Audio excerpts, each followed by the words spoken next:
Bismillahirrahmanirrahim. Menabak dakwah tauhid dan sunnah. Bismillahirrahmanirrahim. Assalamualaikum warahmatullahi wabarakatuh. Innal hamdalillah nahmaduhu wa nasta'inuhu wa nastaghfiruh wa na'udzu billahi min shururi anfusina wa min sayyiati a'malina. May yahdihillahu fala mudilla lahu wa may yudlilhu fala hadiya lahu. Asyhadu an la ilaha illallah wahdahu la syarika lah wa asyhadu anna Muhammadan abduhu wa rasuluhu la nabiyya ba'dah. Allahumma salli wa sallim ala nabiyyina Muhammadin sallallahu alaihi wasallam wa ala alihi wa sahbihi ajma'in. Yaqulu Allahu azza wa jalla: Ya ayyuhalladzina amanu taqullaha haqqa tuqatih wa la tamutunna illa wa antum muslimun. Ya ayyuhan nasu taqu rabbakum alladzi khalaqakum min nafsin wahidah wa khalaqa minha zawjaha wa bassa minhuma rijalan katsiran wa nisaa'a. واتقوا الله الذي تساءلون به والأرحام إن الله كان عليكم رقيبا. يا أيها الذين آمنوا اتقوا الله وقولوا قولا سديدا يصلح لكم أعمالكم ويغفر لكم ذنوبكم ومن يطع الله ورسوله فقد فاز فوزا عظيما. أما بعد فإن أصدق الحديث كتاب الله وخير الهدى هدى نبينا محمد صلى الله عليه وسلم وشر الأمور محدثاتها فإن كل محدثة بدعة وكل بدعة ضلالة وكل ضلالة في النار. أيها الإخوة وأيتها الأخوات, bapak-bapak dan ibu sekalian yang dirahmati oleh Allah Subhanahu wa taala. Kita lanjutkan kajian kita syarah kitab At-Tauhid yang ditulis oleh Syekh Al-Imam Muhammad bin Abdul Wahhab rahimahullahu taala. Sekarang kita masih pada bab minasyirki lubsul halqah wal khayti wa nahwihima li raf'il bala'i au daf'ihi. Termasuk ke dalam kesyirikan memakai kalung jimat, tali yang dimantra-mantra, tali mantra dan sejenisnya untuk menghilangkan bala atau menolaknya, mengangkatnya. Sekarang kita masuk kepada dalil yang kedua dari bab tersebut. Qala al-muallif rahimahullahu taala, berkata muallif Syekh Muhammad bin Abdul Wahhab rahimahullahu ta'ala, An Imran bin Husain radhiyallahu anhu anna an-nabiy sallallahu alaihi wasallam ra'a rajulan fi yadihi halqatan min sufrin faqala ma hadhihi qala min al-wahina faqala inzi'ha fa innaha la taziduka illa wahnan fa innaka law mitta wa hiya 'alaika ma aflahta abada. Rawahu Ahmad bi sanadin la ba'sa bihi. Dalil yang kedua, udah ketemu belum? Baik. An Imran ibn Husain radhiyallahu anhu, dari sahabat Imran bin Husain yang semoga Allah Subhanahu wa taala meridhoinya. Beliau meriwayatkan bahwa Rasulullah sallallahu alaihi wasallam, Nabi kita sallallahu alaihi wasallam melihat seorang laki-laki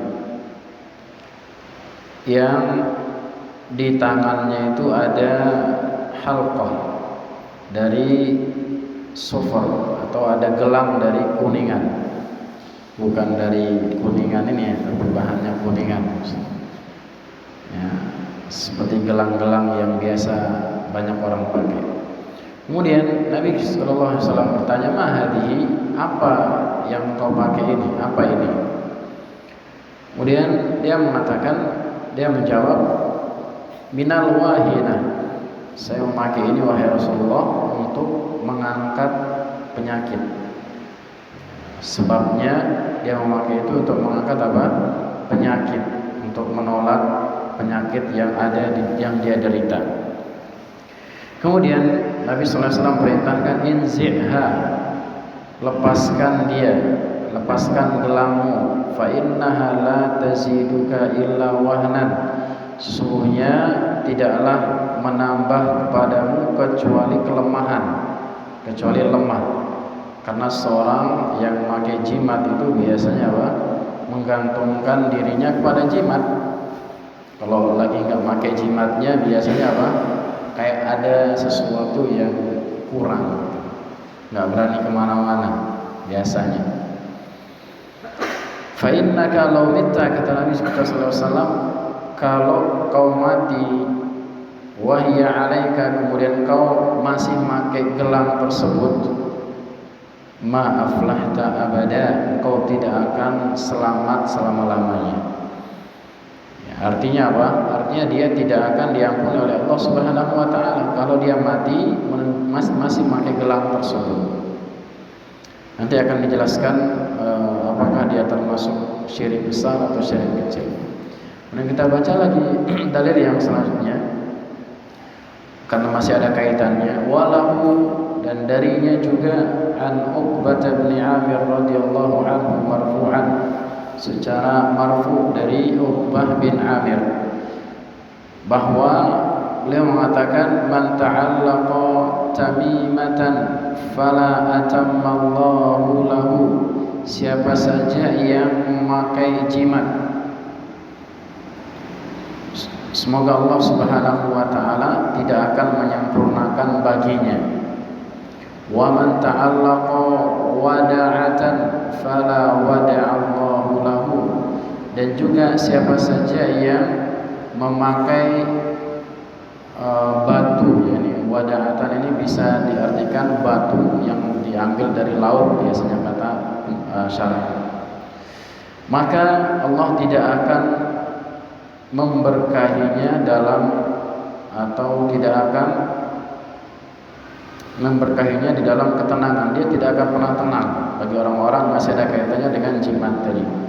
Wa fi riwayat, dan dalam riwayat yang lain dikatakan bahwa man ta'allaqa tamimatan faqad asyrak. Siapa saja yang memakai jimat, maka dia sudah melakukan kesyirikan.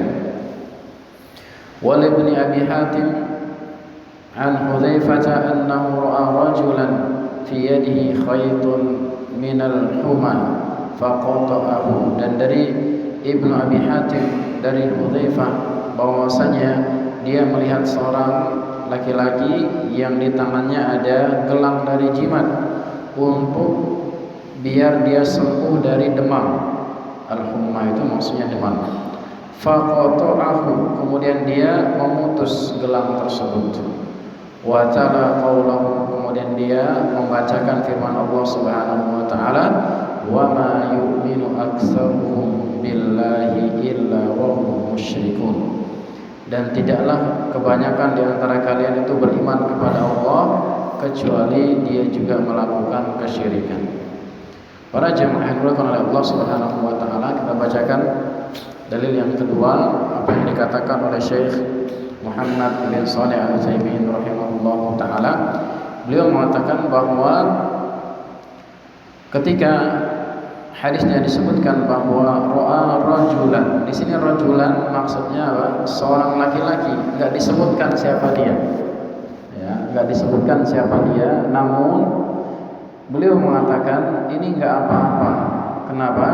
Karena enggak ada kaitannya dengan hukum.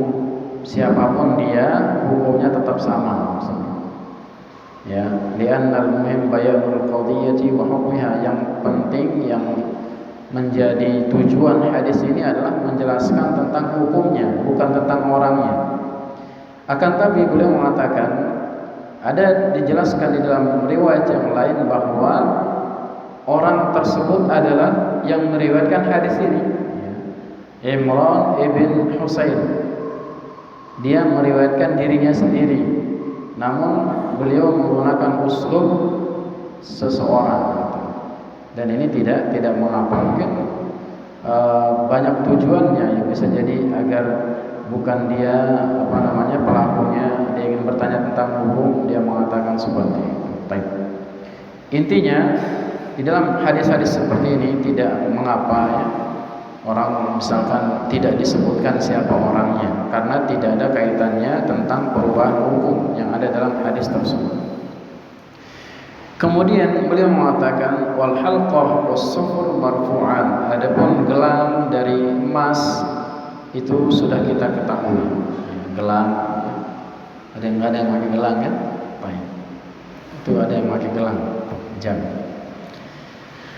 Ammal wahinah, adapun yang dimaksud dengan wahinah, tadi kata perawinya, beliau mengatakan qal minal wahinah. Apa yang dimaksud dengan wahinah?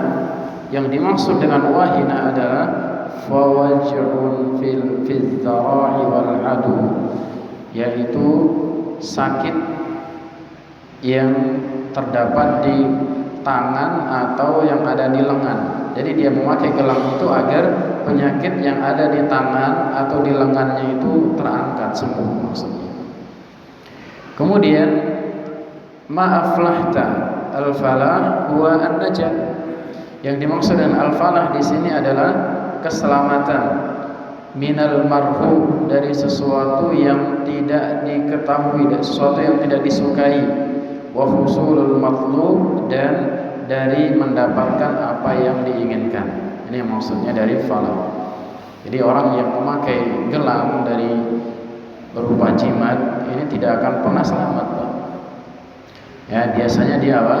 Biasanya dia menggantungkan dirinya kepada jimat tersebut. Baik ini dalam bentuk jimat, jadi hadisnya adalah dalam bentuk gelang. Jimat secara umum seperti itu. Ada jimat dari dalam bentuk apa misalkan Pak?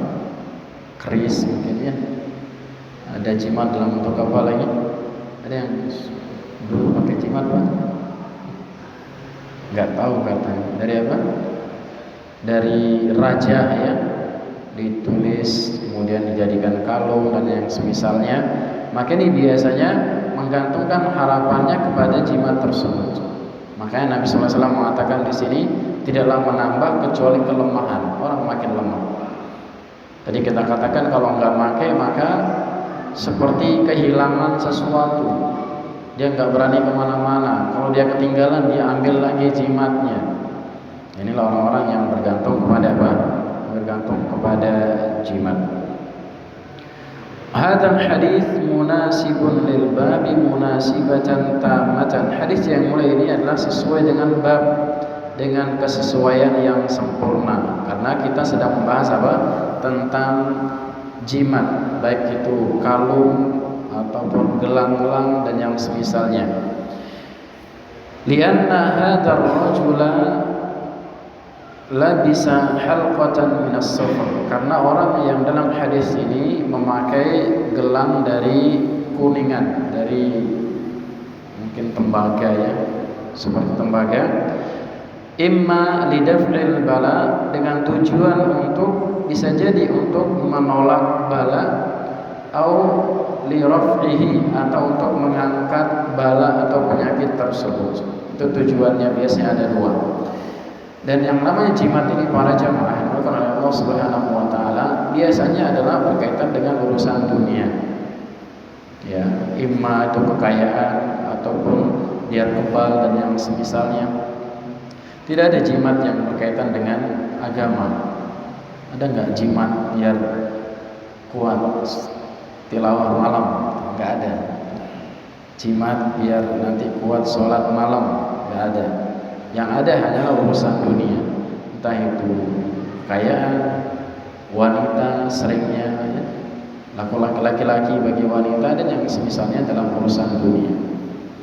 Kemudian Syekh Muhammad bin Shalih Al-Utsaimin rahimahullahu taala beliau menyebutkan beberapa fawaid, beberapa faedah yang terdapat di dalam hadis yang kedua ini atau dalil yang kedua. Yang pertama,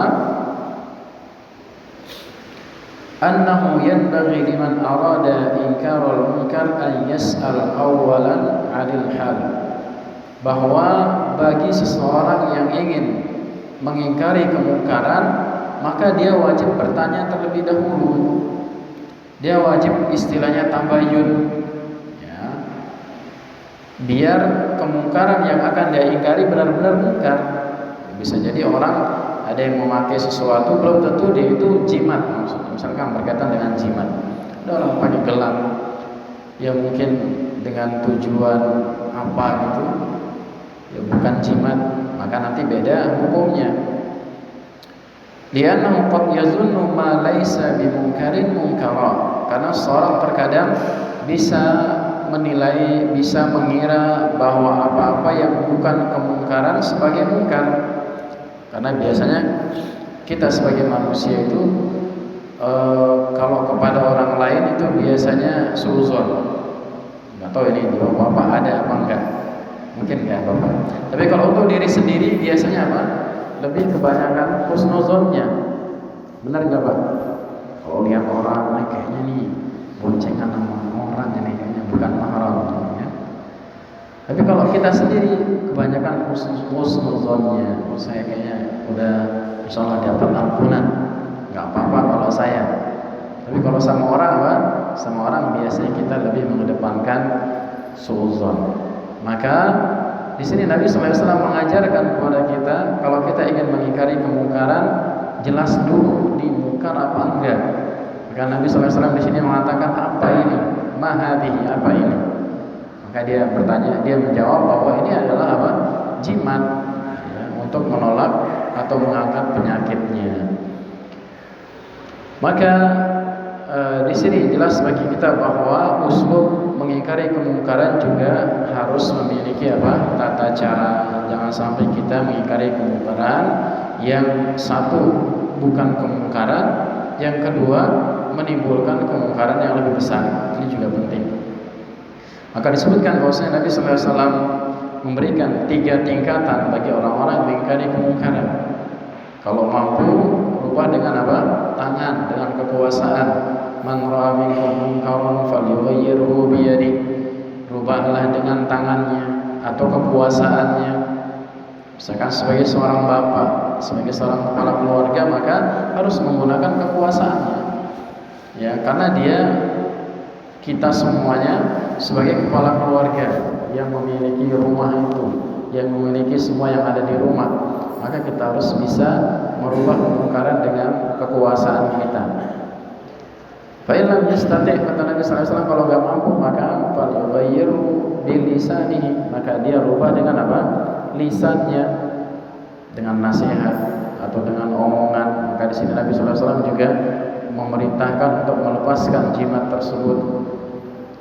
Kalau nggak mampu, kata Nabi SAW, fa biqalbihi, maka adalah dia wajib merubah dengan hatinya. Dia mengingkari kemungkaran tersebut dan dia harapkan bahwa itu tidak berlangsung lama ataupun yang semisalnya. Kita tidak boleh ridha dengan kemungkaran. Kemudian yang kedua, di antara faedah yang dapat diambil dari dalil yang kedua ini adalah wujub izalatil munkar. Wajib bagi seorang untuk menghilangkan kemungkaran. Kalau tadi yang pertama adalah harus tabayun dulu. Ini benar-benar mungkar apa enggak? Apa tujuannya ditanya. Kalau dia memang tujuannya untuk kemungkaran, maka dirubah. Kalau untuk yang semisalnya, maka tergantung apa yang dia lakukan tersebut. Yang kedua adalah wajib bagi seorang untuk mengingkari kemungkaran. Sebagaimana kata Nabi kita SAW, inzi'ha, lepas itu gelang. Ini adalah perintah dari Nabi kita SAW di dalam mengingkari kemungkaran.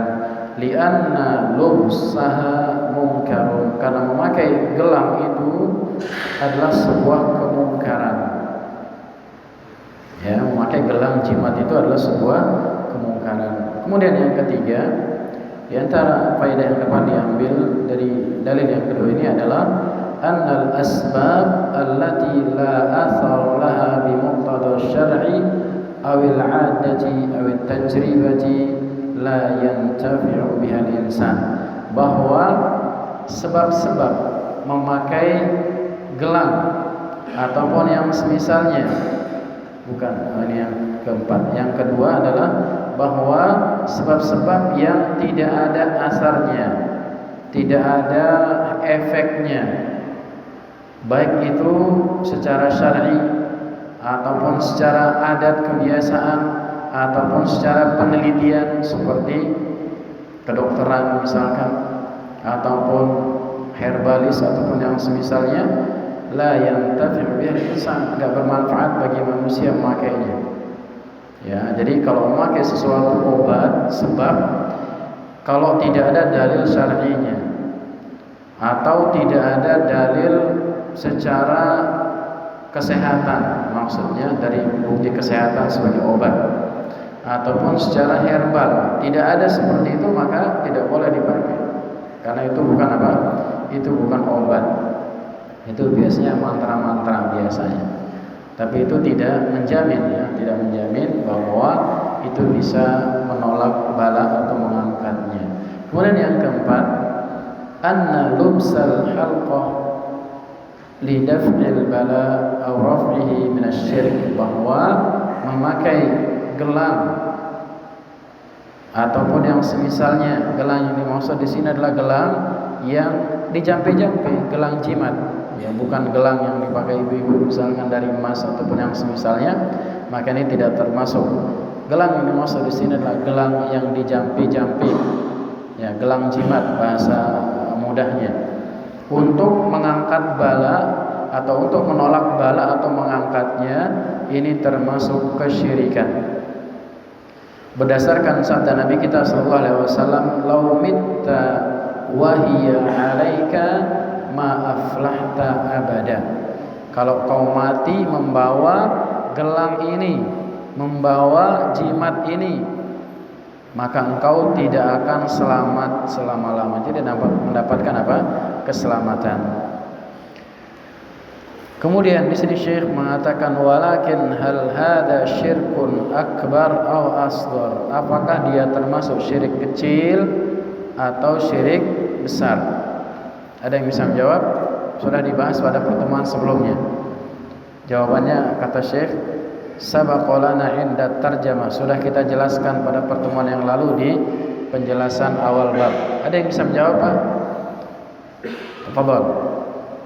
Tapi enggak ada hadiahnya. Apa hukumnya memakai gelang jampi-jampi, gelang jimat, termasuk syirik kecil atau syirik besar? Memakai jimat, gelang, termasuk syirik besar atau syirik kecil? Silakan yang mau menjawab. Masya, tergantung niat. Gimana niatnya?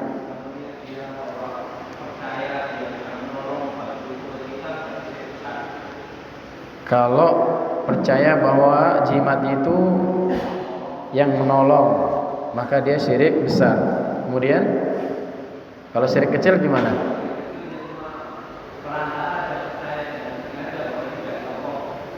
Taib, sahih, ahsanta. Nanti minta hadiahnya sama Pak DKM. Ya benar ya. Kalau tergantung niatnya. Kalau niatnya memakai gelang jimat itu cuman sebagai sebab aja, tapi yang menjaga adalah Allah, yang menolak bala adalah Allah, yang mengangkat bala adalah Allah, maka ini syirik kecil. Tapi meskipun namanya syirik kecil, Pak, tetap dosa besar. Jadi kita mengkategorikan, para ulama mengkategorikan ada syirik kecil, syirik besar, bukan untuk memudahkan atau kita menggampangkannya, bukan, tapi untuk membedakan mana yang menghancurkan semua amalan, mana yang hanya merusak satu amalan itu saja. Kedua, kalau niatnya yang menolak bala, yang mengangkat bala itu adalah gelang itu atau jimat itu, maka dia syirik besar. Bisa yang membedakan ya? Gampang ya membedakan, tergantung niatnya. Maka niat ini sangat penting, Pak. Ya, kalau niatnya salah bisa jadi nanti terjerumus ke dalam syirik besar. Kalau sudah syirik besar apa? Merusak seluruh amalan. Ini berbahaya. Termasuk jimat-jimat yang lain nggak harus gelang ya. Termasuk mungkin raja yang dibuat jadi kalung. Nanti akan dijelaskan di sini biasanya orang tua dahulu itu anaknya lahir ditaruhkan tali ya. Untuk apa? Biar menolak bala. Ada nggak yang masih melakukannya, Pak? Anaknya lahir diiketin benang tuh biasanya. Nah, ini tergantung niatnya juga. Kalau niatnya buat biar dipakai gelang biasa aja seperti gelang-gelang yang lain, maka nggak termasuk syirik. Tapi kalau niatnya untuk menolak bala, tadi tergantung niatnya, ada dua. Kalau dia menyandarkan kepada gelang itu meskipun berupa cuman benang, Pak, itu bisa termasuk syirik besar ataupun kecil. Baik. Kemudian yang kelima. Yang kelima, annal a'mal bil khawatim, bahwa amalan itu tergantung akhirnya. Apa maksudnya? Ini berdasarkan kata Nabi kita sallallahu alaihi wasallam, "Lau mitta wa hiya 'alaika." Kalau engkau mati kemudian engkau membawa gelang ini. Nanti berarti apa? Berarti masih ada kesempatan. Kalau dia mati sudah bertaubat dari dosa tersebut, maka dia tidak termasuk ke dalam apa? Orang yang tidak diampuni oleh Allah Subhanahu wa taala dari syirik besar. Ya, tergantung di akhirnya. Bisa jadi orang di awal kehidupannya banyak melakukan dosa, baik itu dosa besar atau dosa kecil, mungkin melakukan kesyirikan, akan tapi dia bertaubat kepada Allah Subhanahu wa taala sebelum dia mati, bisa jadi dia mendapatkan ampunan dari Allah Subhanahu wa taala. Yang dimaksud dengan innallaha la yasyriku an yusraka bihi, sesungguhnya Allah Subhanahu wa taala tidak akan mengampuni dosa syirik, maksudnya adalah apa? Kalau dia enggak bertaubat. Mati melakukan dosa syirik belum bertaubat, maka dia enggak akan diampuni oleh Allah Subhanahu wa taala. Kalau dia bertaubat, maka dia masih ada kemungkinan mendapatkan ampunan dari Allah Subhanahu wa taala. Kemudian yang berkaitan dengan kesyirikan maka harus ditinggalkan. Kalau dia biasanya pakai jimat, maka jimatnya enggak dipakai lagi sebagai bentuk taubatnya kepada Allah Subhanahu wa taala. Kemudian dalil yang selanjutnya di sini disebutkan bahwa berkaitan dengan orang-orang yang memakai jimat, maka yang pertama Allah Subhanahu wa taala tidak akan menyempurnakan baginya, dan juga Allah Subhanahu wa taala tidak akan memberikan ketenangan baginya. Selalu merasa gundah gulana. Ya, tadi kita sampaikan bahwa ada yang kurang. Ya, bisa kalau sudah berangkat kembali lagi untuk ngambil jimatnya, karena dia bergantung pada jimat tersebut. Bahkan di sini jelas-jelas Nabi kita sallallahu alaihi wasallam mengatakan, di sini disebutkan bahwa dalam sebuah riwayat yang lain, man ta'allaqa tamimatan faqad asyrak, siapa yang menggantungkan jimat, memakai jimat, maka dia telah melakukan kesyirikan. Nah, di sini jelas disebutkan bahwa orang-orang tersebut telah melakukan apa? Kesyirikan. Maka kesyirikan ini tergantung niatnya tadi, apakah dia syirik besar ataupun syirik kecil. Kemudian di sini Syekh mengatakan, man ta'allaqa tamimatan, maksudnya adalah ay 'allaqa biha qalbahu wa'tamada 'alaiha. Seseorang yang menggantungkan dirinya, menggantungkan hatinya kepada jimat tersebut. Ya, pasti seorang yang memakai jimat itu biasanya dia menggantungkan dirinya kepada jimat itu. Dia tidak lagi menggantungkan harapannya kepada Allah Subhanahu wa taala. Kemudian tamimah tadi sudah kita jelaskan bahwa tamimah itu maksudnya adalah jimat dalam bentuk apapun. Kemudian sini disebutkan bahwa faqad asyrak. Faqad asyrak maksudnya adalah hada syirku yakunu akbar in i'tamada annaha tarfa'u bizatiha duna amrillah. Tadi sudah disebutkan bahwa maksud dari syirik di sini kalau dia menyandarkan kepada benda tersebut bukan kepada Allah, maka dia termasuk syirik besar. Wa illa fahuwa asghar. Kalau enggak menyandarkan pada benda tersebut, maka dia termasuk syirik kecil. Jadi sudah kita jelaskan tadi, yang namanya orang memakai jimat tergantung niatnya. Kalau niatnya hanya sebab, padahal Allah enggak pernah jadikan dia sebab, itu maksudnya. Ya. Allah Subhanahu wa taala tidak pernah menjadikan benda tersebut sebagai sebab, maka dia jadikan sebab. Maka ini adalah syirik kecil. Kemudian wa qauluhu minal humma, adapun ucapan beliau tentang al-humma, maksudnya adalah seseorang memakai gelang tersebut untuk mengangkat demamnya. Humma itu tadi kita sampaikan bahwa artinya apa? Demam. Faqata'ahu ay qata'al khayt, dia memotong atau memutus gelang tersebut. Wa fa'alahu hadza min taghyiril munkar bil yad, karena orang ini yang ada dalam hadis tadi, dia memotong atau mengingkari kemungkaran dengan tangannya karena dia mampu. Tapi kalau kita nggak punya kekuasaan, jangan terburu-buru. Misalkan kita melihat ada orang memakai gelang dari jimat, langsung kita potong gelangnya, ternyata dia seorang tokoh misalkan, atau yang bukan di bawah kekuasaan kita, maka bisa jadi nanti apa? Terjadi kemungkaran yang lebih besar. Orang tuanya marah lah, ataupun yang semisalnya. Tapi kalau kita menjadi penguasa misalkan, atau kepala keluarga, atau kita memiliki otoritas, maka ini bisa menggunakan kekuasaannya atau tangannya. Wa hadza yadullu ala ghiratis salafus salih wa quwwatihim fi taghyiril munkar bil yadi wa ghairiha. Maka ini menunjukkan kecemburuannya para salaf, ya, ghirahnya kepada agama dan kekuatannya di dalam mengingkari kemungkaran dengan tangannya. Berbeda dengan kita semuanya. Kalau dulu para salaf, kalau ada yang dilihat, para salafnya maksudnya para sahabat, para tabi'in dan para ulama yang sudah meninggal dunia itu, mereka memiliki apa? Ghirah pada agamanya dan kekuatan. Kalau dia melihat kemungkaran langsung diingkari. Ya, kalau kita mungkin masih mikir-mikir dulu, ya, masih lihat kiri kanan dulu.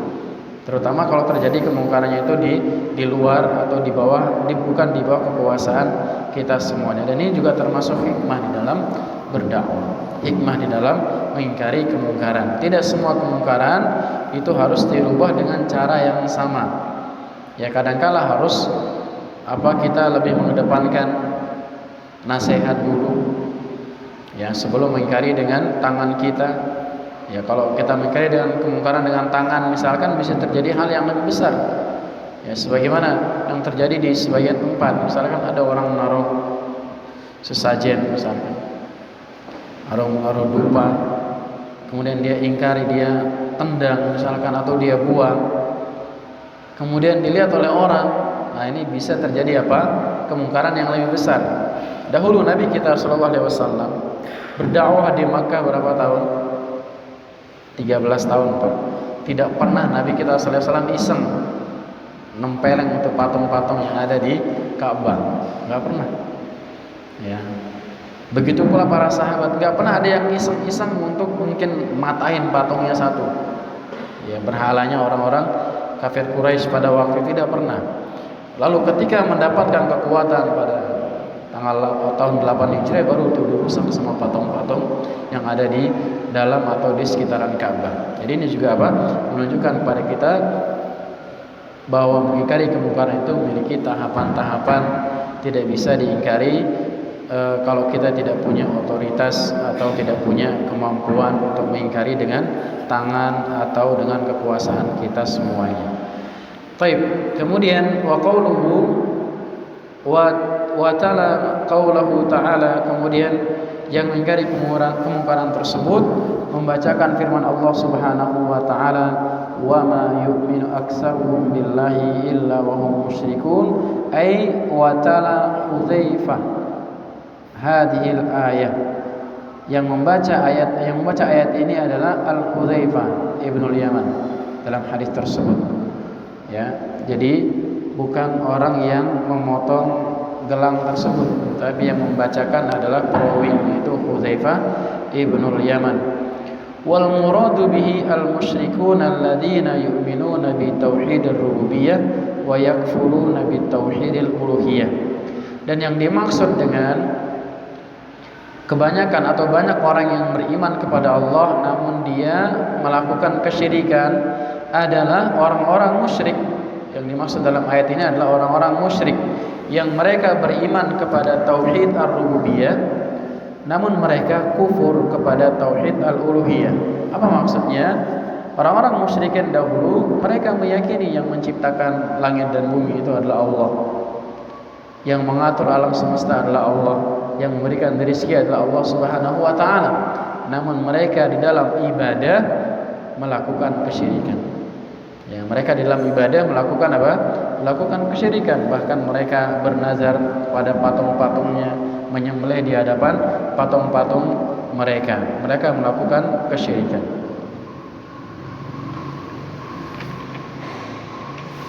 Wa kalamu Hudzaifah fi rajulin muslim labisa khaytan li tabridil humma aw asy-syifa minha. Ucapan Hudzaifah ibnul Yaman di sini, seorang muslim yang memakai gelang dengan tujuan agar sembuh dari penyakit demam, ya, atau sembuh dari penyakit tersebut.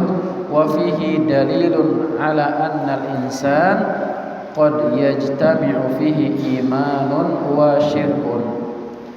Dan di sini dalil bahwa terkadang manusia atau seorang muslim itu bisa terkumpul padanya iman dan kesyirikan. Ya, terkadang seorang itu bisa terkumpul di dalam dirinya adalah keimanan dan kesyirikan. Walakin laisa syirkul akbar, tapi bukan syirik besar. Ya, iman dan syirik kecil maksudnya. Adapun syirik besar, maka seseorang bisa keluar dari agamanya itu sendiri, agama Islam. Adapun syirik kecil belum keluar dari agama Islam. Lianna syirkal akbar la yajtami'u ma'al iman. Karena syirik besar tidak bisa berkumpul dengan keimanan dalam diri seseorang. Walakin al-murad huna asy-syirkul asghar wa hadza amrun ma'lum.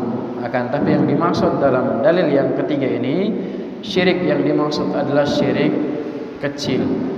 Jadi bisa jadi seorang di dalam satu keadaan dia beriman dan dia juga melakukan kesyirikan, syirik kecil. Ya, banyak syirik kecil itu sangat banyak macamnya, termasuk riya misalkan, ataupun bersumpah kepada selain Allah Subhanahu wa taala. Ini juga sering kita dengar. Ada orang bersumpah misalkan demi Allah, demi Rasulullah. Sering dengar enggak, Pak? Ini termasuk syirik. Ya, bersumpah itu hanya dengan Allah Subhanahu wa taala. Kalaupun ada orang bersumpah dengan selain Allah Subhanahu wa taala, entah itu Rasulullah, malaikat, atau dengan dirinya sendiri, atau yang sering kita dengar sumpah pocong, ya, itu biasanya termasuk ke dalam apa? Syirik kecil. Kita hanya bersumpah kepada atau dengan Allah Subhanahu wa taala. Inilah para jamaah yang dimuliakan oleh Allah Subhanahu wa taala yang harus kita hindari di dalam kehidupan kita semuanya, yang terkadang sebagian orang masih menganggap bahwasanya hal itu adalah biasa-biasa saja. Ya. Hal itu adalah biasa-biasa saja, yang mereka mengatakan bahkan sebagai bentuk ikhtiar. Ya. Ikhtiar kita untuk apa? Menolak bala misalkan, ataupun yang semisalnya, atau menjadikan hanya ini kan cuma sebab aja. Nah, yang menjadikan sebab itulah yang menjadi apa? Syirik kecil. Karena Allah Subhanahu wa taala dan juga Nabi kita sallallahu alaihi wasallam tidak pernah menjadikan sesuatu itu menjadi sebab, maka dia menjadikannya sebagai sebab. Kemudian para jamaah yang dimuliakan oleh Allah Subhanahu wa taala,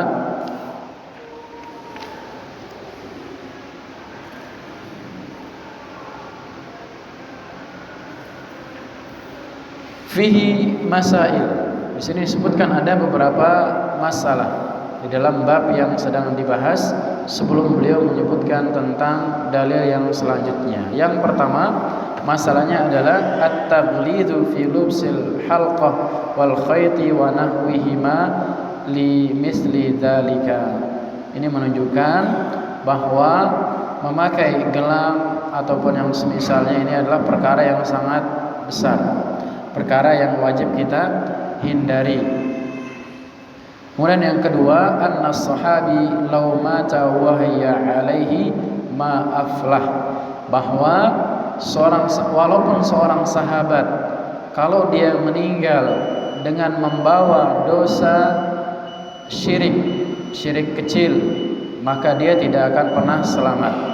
Fihi syahidun li kalamis sahabah, dan ini adalah syahid dari ucapannya sahabat, anna syirkal asghar akbar minal kabair, bahwasanya syirik kecil itu lebih besar daripada dosa besar.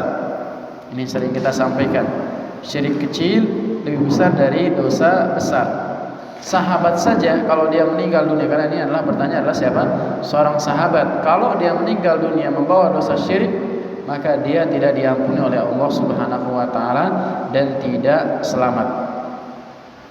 Kemudian yang ketiga, annahu lam yu'dzar bil jahalah, bahwa di dalam masalah kesyirikan ini, di dalam hadis ini tidak diberikan uzur tentang kejahilan. Karena saya nggak tahu ataupun yang semisalnya, harus dilepaskan.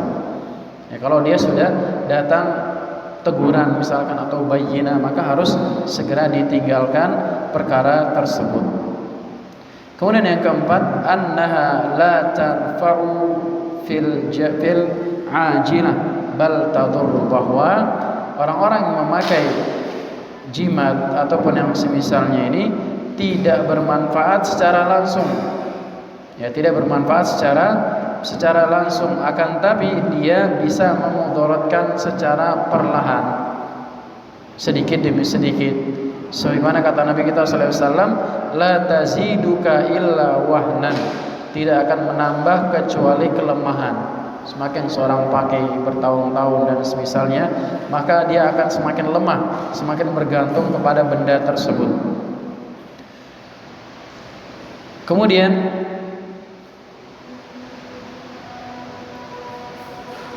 yang selanjutnya adalah at-tasrihu bi annahu man ta'allaqa syai'an wukila ilaihi, maka siapa saja yang memakai sesuatu maka dia diwakilkan kepadanya.